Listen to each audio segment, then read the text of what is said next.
Olá a todos. Eu irei agora apresentar a socialização da disciplina Práticas Pedagógicas, Estratégias Educacionais Inovadoras. A atividade é um resultado de uma prática em grupo. Eu me chamo Jefferson Bezerra e também temos os colegas Jânio Prieto Corazza e Elson Luiz de Lima Silva. A atividade consistia em ir até uma escola e nessa escola realizar uma entrevista com o professor, né, realizar também a análise do livro didático. Então, eu, que estou aparecendo aqui na imagem, escolhi a escola Tiradentes, que fica em Macapá, para fazer essa prática pedagógica.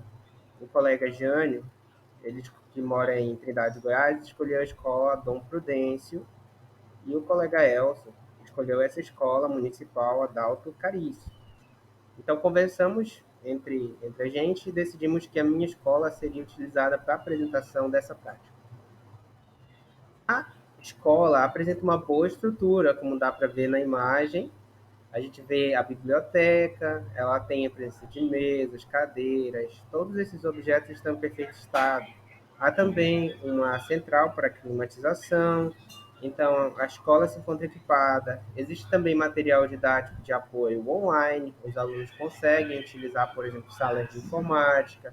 E nessas salas de informática é possível fazer as práticas do ensino de química, porque eu escolhi uma disciplina de química e né, o professor que eu entrevistei é um professor de química, então ele dá a sua aula e na hora de fazer uma atividade prática, ele leva os alunos até o laboratório e utilizando a plataforma PhET, ele consegue realizar simulações de experimentos de química, algo inovador para essa área da educação em química.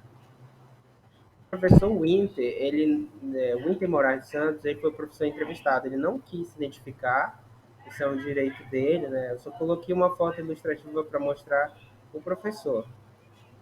A gente realizou então a entrevista. A entrevista consistia em perguntas a respeito da formação acadêmica, como que o professor se enxerga nessa formação do aluno, quais esses recursos inovadores que o professor utiliza.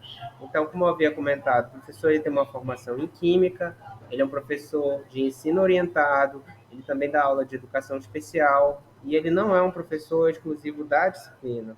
Ele é um professor complementar. Ele vai pegar os alunos que têm dificuldades, que não estão conseguindo tirar notas azuis, e vai tentar corrigir esse problema, vai tentar verificar o porquê que esse aluno está com dificuldade.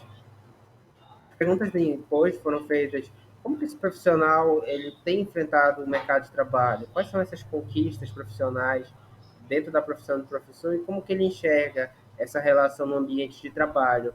Foi questionado também. O professor comentou que existe uma grande dificuldade no mercado devido à competitividade, que essas conquistas elas são devido a anos de profissão, né, da qualificação profissional, e também comentou a respeito do ambiente de trabalho que ele é um ambiente harmonioso, não há conflitos, não há barreiras para isso. E, por fim, as perguntas de competência. Foram questionados o professor sobre as competências, quais são as opiniões dele sobre a perspectiva futura na educação e quais esses aspectos precisam melhorar para a valorização. Na opinião do docente, esses aspectos estão mais ligados à valorização da carreira docente, como, por exemplo, pagamento de piso salarial, que nem todos os professores recebem. Então, a educação, o professor precisa ser norteador, precisa estar atento às tecnologias, que hoje são diversas, porque na visão do professor, os alunos são muito questionadores. Aqui vocês podem ver a fachada da escola, onde foi realizada a atividade prática. Essa fachada, ela demonstra uma segurança para os alunos, ela tem uma grade de proteção. Para você adentrar o ambiente escolar, você tem que conversar com a porteira, que é uma senhora que atende, pergunta o que você vai fazer na escola, que horas você entra, tudo é registrado. Então, é uma forma de controle que a escola tem. A atividade prática envolvia também a elaboração de um mapa conceitual, conforme vocês conseguem observar na tela.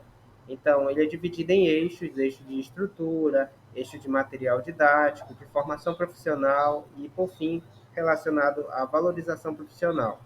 Então, a escola estadual Tiradentes, o professor Winter, ele é um professor especialista em química, é um professor de ensino orientado, não é um professor da disciplina, mas é um professor auxiliar. E ele também trabalha com educação especial. Então, ele utiliza material didático, material de plataforma FET, utiliza data show, que todas as salas são equipadas, um laboratório virtual de química, que é no laboratório de informática, e assim, ele consegue desenvolver essas atividades juntos com alunos.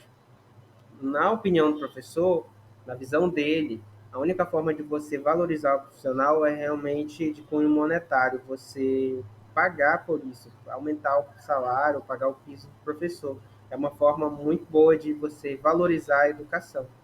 E também, na opinião do professor, a única forma de um professor se adequar às exigências profissionais é ele investir nessa qualificação e dominar as tecnologias, porque, segundo ele, o professor do futuro ele terá a obrigação de fazer isso, de utilizar muitas tecnologias na sala de aula. Então, por fim, essas são as conclusões que foi chegado, né? O ambiente escolar é um ambiente pautado por regras, tem essa presença familiar, tem a presença da igreja, a presença do professor. Então, toda essa discussão é feita, existe essa preocupação quanto ao aprendizado do aluno, quanto às crenças do aluno. O aluno também ele é visto como um jovem questionador, ele pode, através do celular, do notebook, pesquisar aquilo que está sendo ensinado, questionar o professor em sala de aula. Então, o professor ele tem que direcionar esse ensino para que o aluno consiga utilizar essa tecnologia de forma consciente, de forma adequada. Então, o professor ele se demonstrou muito atencioso, a coordenação muito eficiente, e o ambiente escolar aparenta ser um ambiente colaborativo, em que o professor está interagindo com o coordenador, está interagindo com a biblioteca, está interagindo com o aluno e o aluno diretamente fazendo essas buscas, interagindo com o professor também. Essa foi a apresentação, espero que tenham gostado. Qualquer dúvida ou sugestões, vocês podem enviar e-mail para a gente, vou deixar aqui na tela. Eu agradeço a todos.